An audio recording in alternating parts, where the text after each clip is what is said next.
Hey friends, what is good? Today I'm going to talk a bit about the Porto Building Smart Summit. It's been already 1 week since I came back from it, and I already start to forget about the things happened there because of course I dove deep into being productive again, and things happens, and you forget quickly. And I thought of making a video to have it as a reference for the future as well. Maybe you are also interested to learn a bit of the things that I spotted, that word highlights there. First, let me say a very big thank you to Jose, Lino, and everyone else who was involved with organizing the event, because it's been amazing.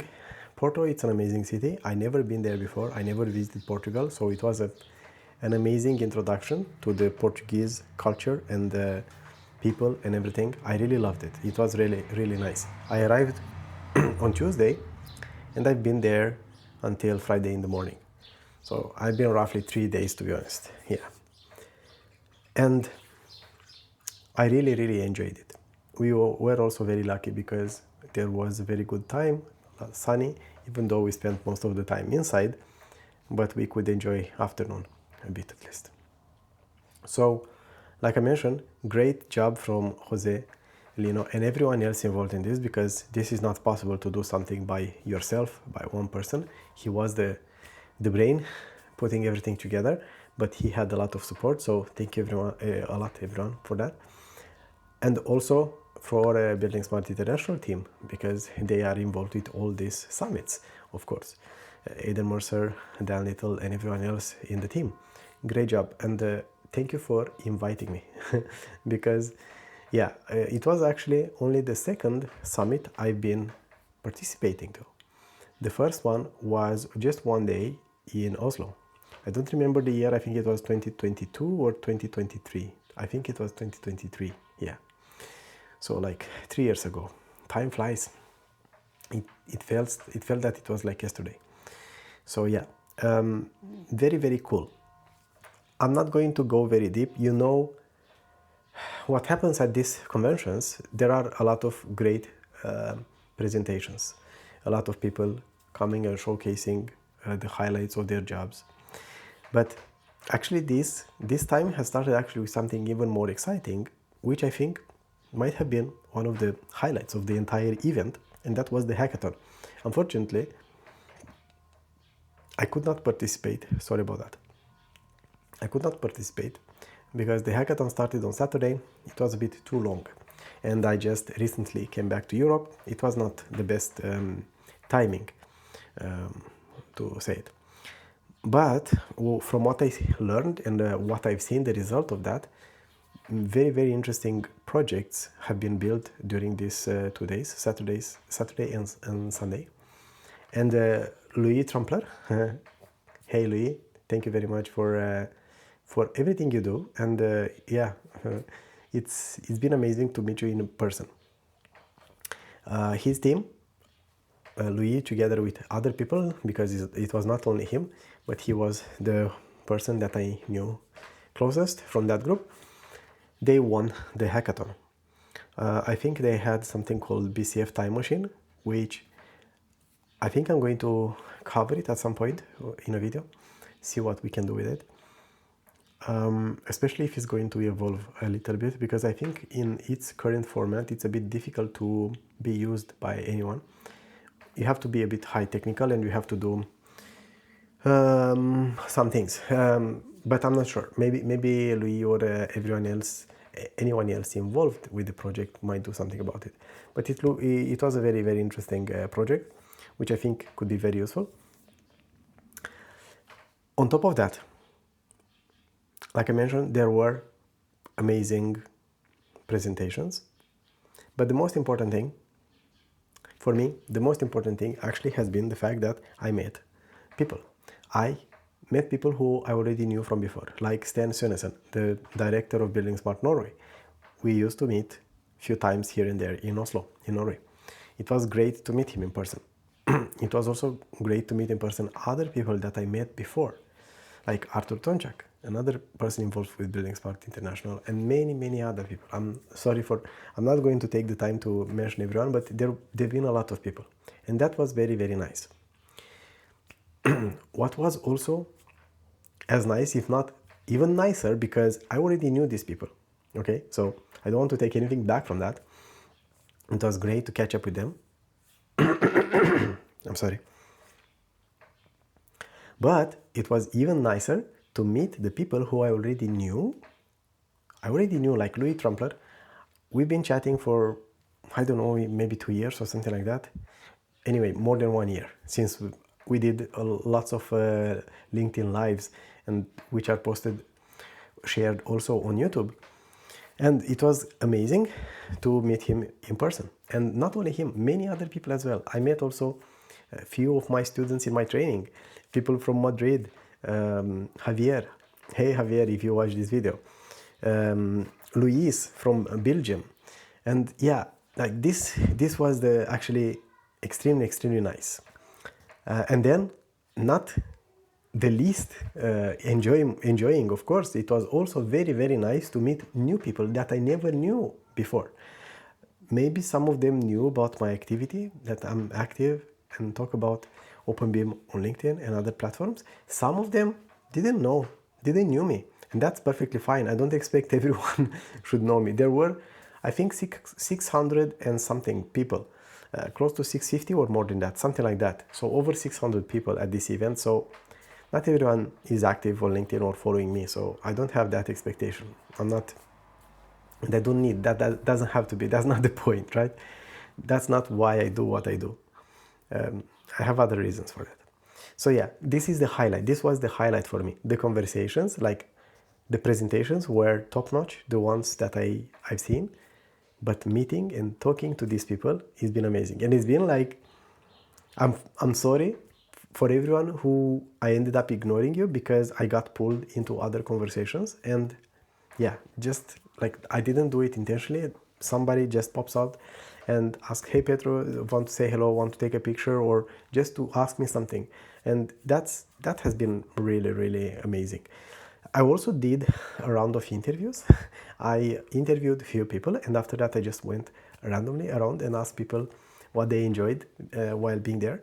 I'm not sure when and how that's going to be published by buildingSMART International, if it's going to be available. I guess that interview should be available for everyone outside the bubble, outside the people who have participated to the event. I don't see why not, because I think it's very good marketing material, seeing people how much they enjoyed it and why. So I'm not sure. I'm going to do something to make a post about that when that's going to be published, because I think that's going to be published on the buildingSMART International own YouTube channel. So yeah. So this actually has been the highlight for me. Like, this was amazing. What else? Some very important things are happening right now. We know, like, most people are talking about AI. Everything is impacted by AI. I will not deny that, of course. Though we still lack, like, full solutions that are highlighted. Okay, there are showcases, and they start to take off and so on. But yeah, there are other things which I think are even more important. And from some aspects, a lot has changed since the last time, like since the last 3 years, and since I'm in this space and talking and learning and trying to do something about openBIM adoption globally. And there are some things that don't really change a lot. And those are the people. Somehow, even if we are in an environment where everyone is a believer, or most of us are believers in openBIM, there is still too much focus on discussing than on doing. And I do see lots of signs of things moving in the right direction, but I think we have to be bolder and we have to be more strategic. And I still think the biggest problem, the biggest challenge with openBIM adoption, of course, we know that for openBIM to succeed, it means that, like, for openBIM to be used, it already means that a big group of people have agreed to work in a specific way. And that's very difficult to happen if it's not coming from the client, from the owner as a requirement. That challenge has not changed. Since Statsbygg has started to mandate these things in 2008 in Norway, until now, I don't think anything has changed about that. Still, the biggest impact is going to happen from there. I've seen many designing companies, or let's say few designing companies here, few general contractors there, but the most benefits are for the client. And most projects are going to pivot into openBIM most of the time if the client is going to mandate that, especially on private projects, right? We want transparency, we want security, we want data that we can access for many, many years. We want our money, our taxpayer money, to be used wisely. That's why we have to use openBIM.